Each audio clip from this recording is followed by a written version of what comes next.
See, you're absolutely right. In the way I've seen it in the region is people are moving, and we are shipping Linux servers not by the dozen, by the hundreds. So people are moving on to different platforms. And the reality is Linux is now here to stay. It is not going anywhere. And it's again a corporate decision. Instead of saying I'm going to pay hundreds and thousands of dollars to a couple of companies who, because they have been around for a while, versus a new technology that takes. And we had a discussion yesterday where it's never going to be a single platform in any company. You will have to coexist. There will be a blend between Linux-based applications and non-Linux, whether it's Windows related or not, or Unix or whatever. And you will have a mix as you move forward. And that is completely here to stay. And that's the general trend we see. If you look at Japan, for example, there is a lot of development. A conservative country, which is Japan, which is always risk averse, and they are very slow on a lot of things.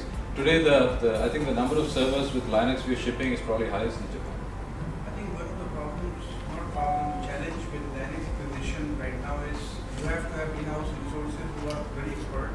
Because Microsoft, you can get dime a dozen Microsoft people. Yes, absolutely. Today, Linux or any application which is running over Linux, you won't find a lot of experts. Agree. So as useful Linux as a platform is, resources in the market are not there. The cost. So if you say cheaper, then you have to pay somewhere. Yeah. You've hit the nail on the head. There's a bank in Thailand called Siam Commercial Bank, SCB Bank, and they bucked the trend in Thailand and went 100% Linux.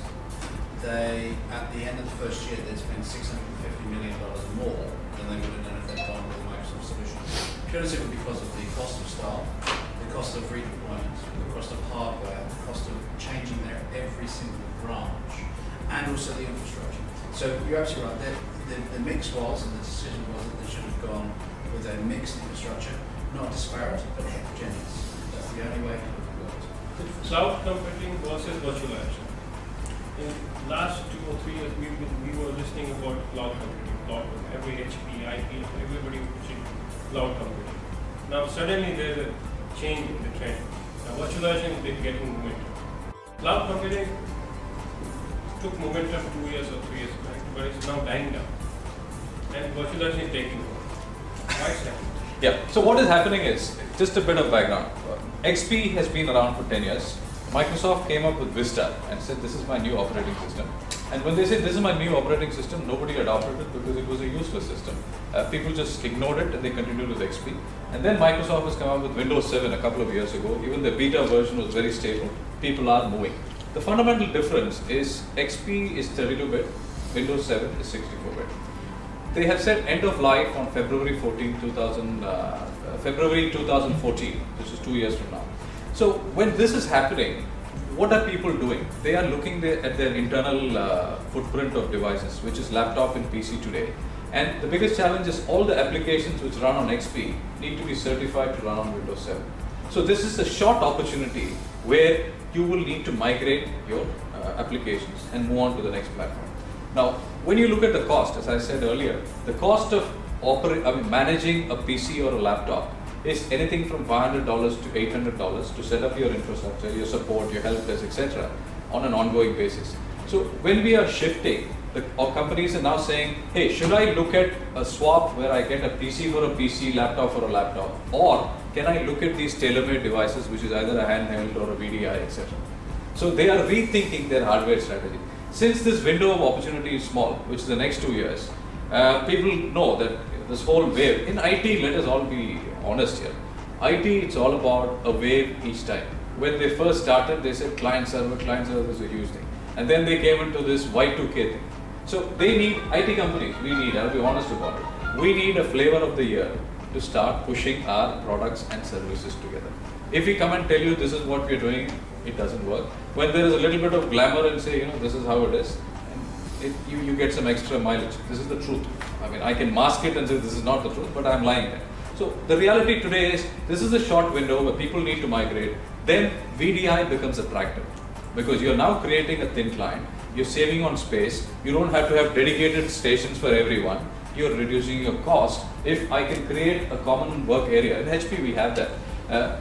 We don't have 100 people doing the same work every time. So if I create a virtual work area for 20 people, we will have that filled. I mean, we'll have people coming, logging into a thin client, doing their work, which is happening at the back end, and walking away, shutting it down. So the short window now is for people to go into this migration, which is why it's triggering a thin client opportunity. So it's a short window, so people are now saying, relook at your infrastructure.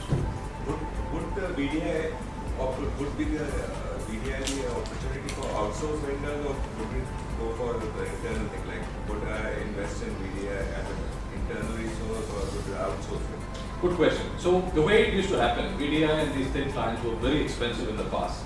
If you look at 12 years ago or 10 years ago, it didn't take off because setting up this infrastructure for VDI was very expensive. Today, the cost has substantially come down. A thin client costs you less than $200 or $400 or something, depending on the entry level. And today, the cost of the servers have also come down substantially. So it's a decision you make whether you want to invest in something which is a couple of $100 per user. And you don't have, suppose you have 1,000 users, you don't need 1,000 thin clients. You probably would look at reducing it to a percentage where everybody is not going to be working. So you might look at 30%, 40%. And the question is whether you outsource it or not. It depends on the applications you're running in the background. If your applications are already outsourced, it's easy for you to add a hardware to that contract and say, hey, I'm going to outsource this one also. But otherwise, we find the trend is more people invest in these devices because it makes sense to have them in your own office environment. The second part is where they don't overnight replace everything. You can still run a thin client software on a PC. So we tie it back to your hardware refresh cycle. One more question. The licensing model that Microsoft and other people are bringing in is more expensive than compared to having a one-time OEM license of Windows or even the Office applications. Yes, so it's more of recurring thing and it's more expensive. So licensing will not change with VDI because your number of users don't change. It is just the access mechanism change. Because otherwise Microsoft will be out of business if they say I will let you have a based on concurrent users. And this whole piece around Microsoft licensing, I think they wantonly keep it confusing so that we never totally understand what licensing is. I've been working with Microsoft for almost 8 years from HP. I still don't understand 80% of the licensing model. They have people certified on the licensing agreements and it's constantly changing. It is select, it is enterprise, it is a mix, and in my view, they just make it complicated so that you're confused and you buy.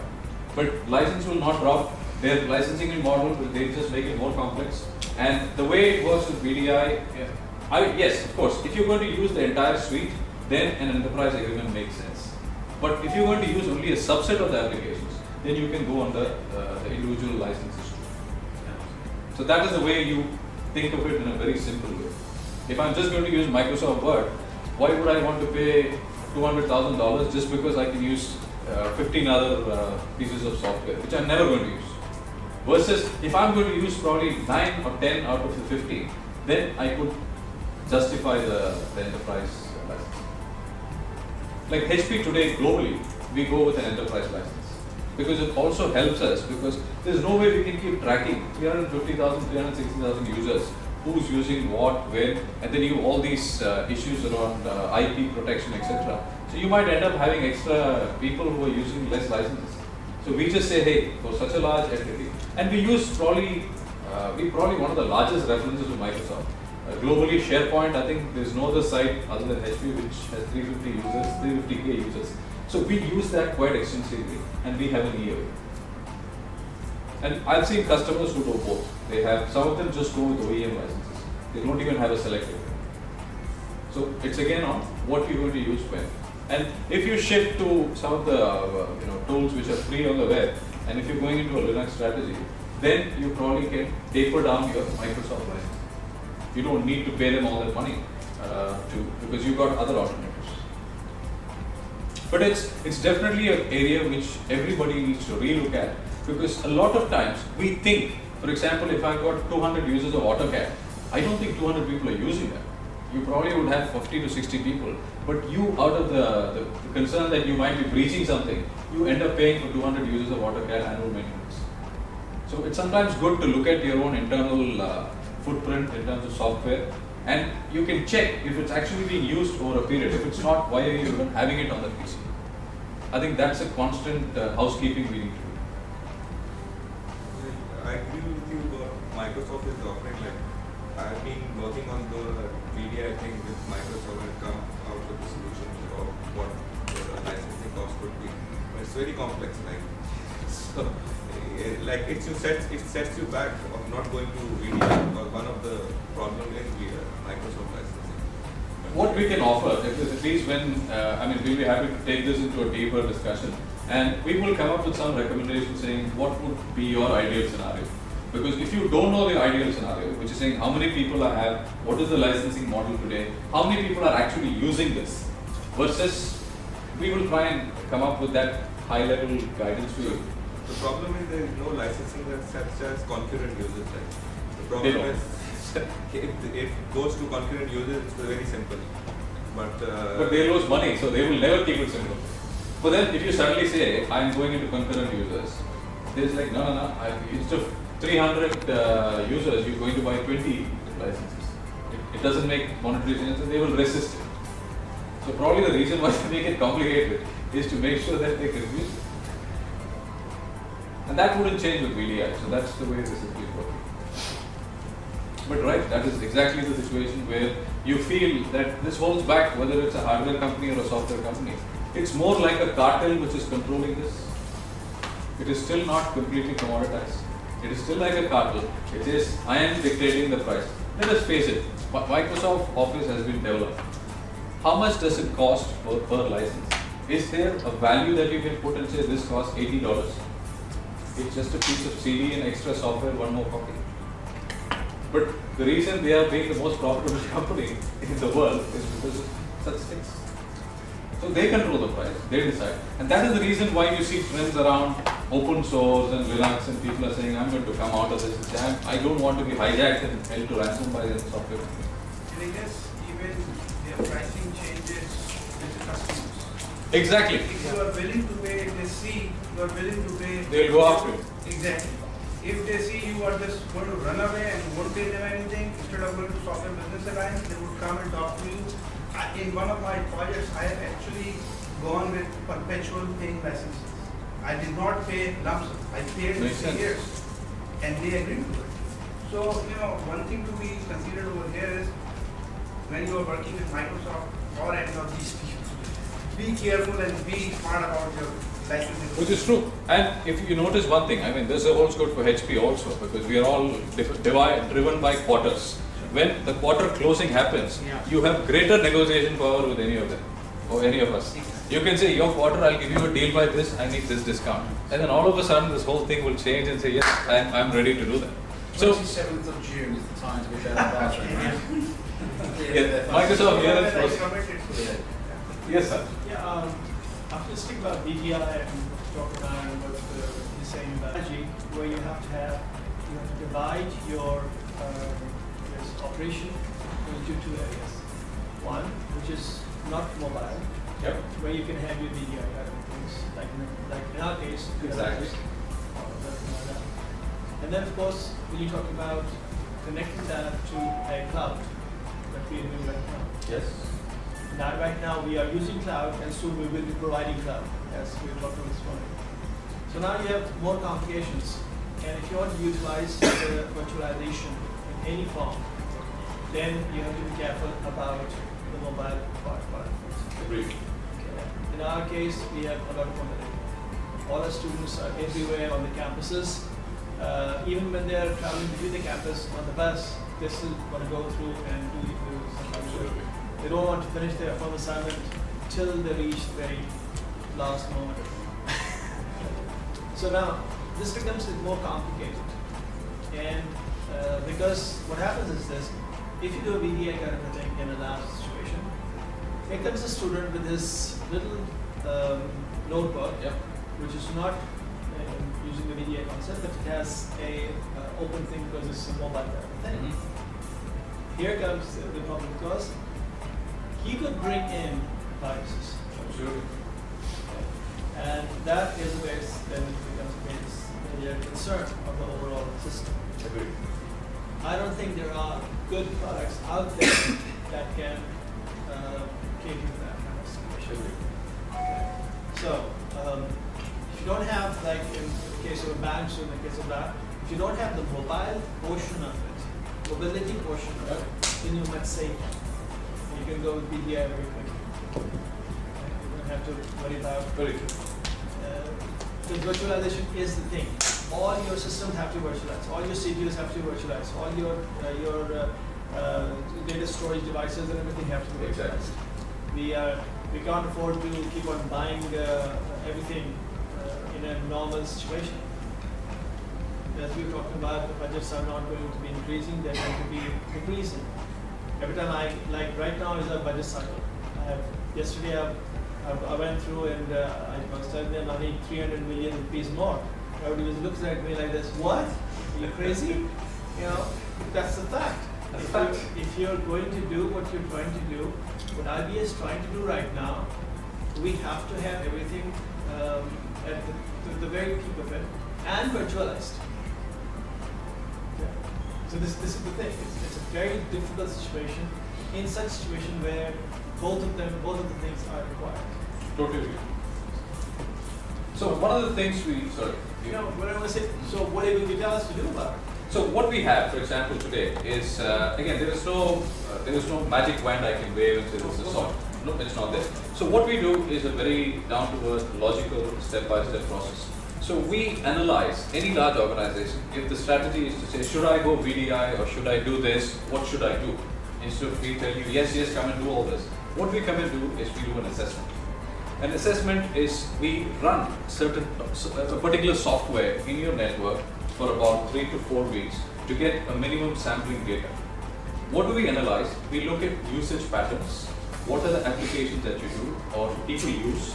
The frequency depending on the week 1, week 2, week 3, week 4.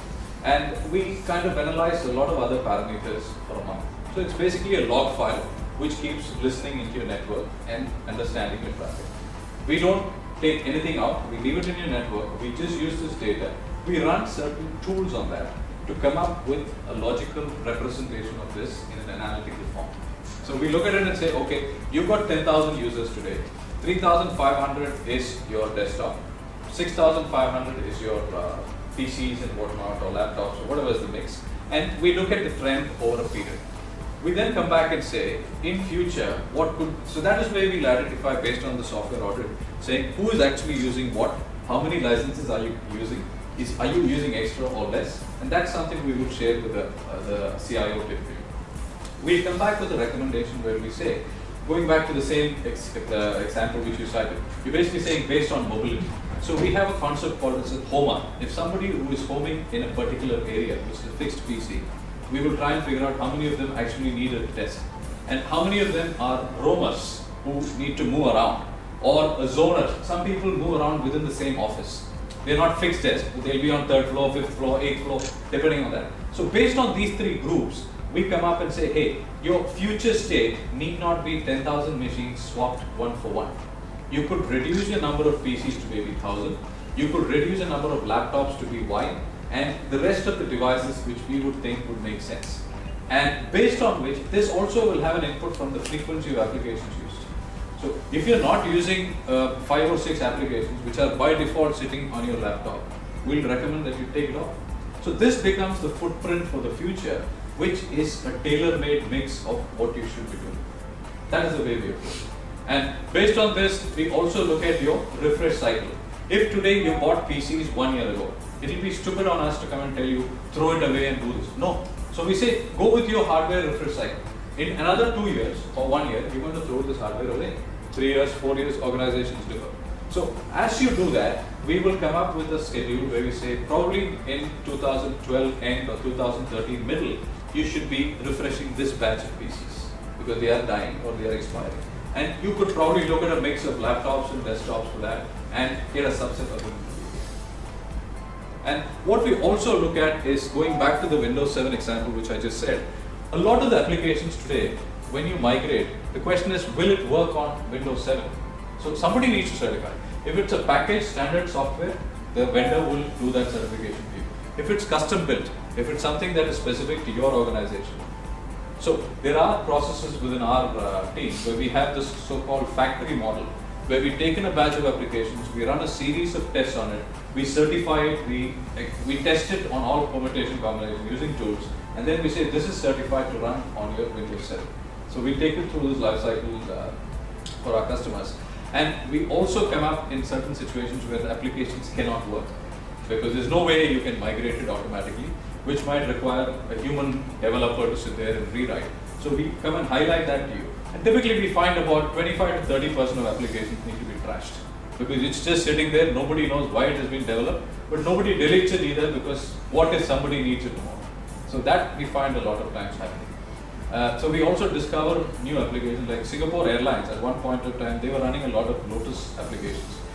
So I met up with the CIO, they were planning to migrate and all that. So I asked him, do you have any gauge of how many applications you have? He said, I would have maximum of 180. So I said, fair enough, sir. You are the CIO, you would know. But give us an opportunity, let us run these tools and find out how many applications. We actually came back with 1,500 applications. So there are applications sitting all over your place, which is taking space, your hardware, your storage, the resources that you're dedicating to something, which probably nobody even knows about. So it is like a house cleaning. You come in, you say, do I need this? When did I last wear this jacket? 3 years ago. It doesn't fit me. So why does it have to hang in my closet? I can throw it away or give it to somebody else. So that is exactly the exercise that we go through. So there is no magic wand. It is based on analytics, based on your organization. And organization A solution will not work for organization B. So that's the way we approach it. And this is a report, and typically what we do is for our valued customers, which all of you are, we can offer this assessment at a subsidized cost, or if you can make sure Arsalan and Riaz are reasonably bullied, we might even invest in the whole thing. So it's just make sure you give some pressure to it. No, we would like a subsidized to be free. I am with you. Just make sure that I don't have to break something, then I have to come and look for a job again. So that is the way we do it. So I know the lady there has said wrap up. So any last thoughts, any last questions? Just a question here. Yes, madam. The exercise you're talking about, it seems that there will be a lot of hardware going out and a lot of hardware coming in, licensing going out. We've already discussed the models of licensing are pretty complicated, and I will agree with everyone here that you keep going on and you keep getting more into the mess and you don't understand anything when you come out of it. So how do you really calculate? Do you, at the end of the exercise, do you do an ROI? We do. So we work out an ROI, and it also will tie back to what you've been using or what you need. And so it will give you an audit. It tells you there are 17 or 18 applications in your organization which everybody is using. You probably have about 30 applications which nobody is using. So the question is, you can remove the 30 off. Or you make a business decision saying, yes, maybe I'm going to use it in future, or I'm going to take it off. Where you can go back to your user group or business unit and say, hey, are you guys really using these applications? Otherwise, why is it sitting here? Can we take it off? So that is the discussion we have. So we will give you our view of what is the current scenario. And then it's your decision. We won't tell you, hey, these 30 are never been used, take it off. We can't. Because we don't know your business. Your business users might complain, that will cause unnecessary disruptions. So we'll give you the data, we'll give you our recommendations. Whether you implement it 100% or you fine tune it, it is your call. It's called CVAM assistant report. We have done it here locally as well. We have done it with a couple of our customers. It's basically for user profiling as well. Who is your heavy user, mid user. So that is an exercise. It's like a health check. If I go, they do a blood pressure test, they do a blood test, sugar level, liver function, and then say you have to exercise, you have to eat. It's exactly the same thing. It's like going to a doctor for a health check. Here, the patient is the whole organization and what you have. So it's an assessment, and there's no way without an assessment we come in and say, hey, something is wrong with you, and this is the medicine you take. Then you become a quack doctor. So we don't want to do that either. So good. Thank you. Thank you very much for your time. I really appreciate it.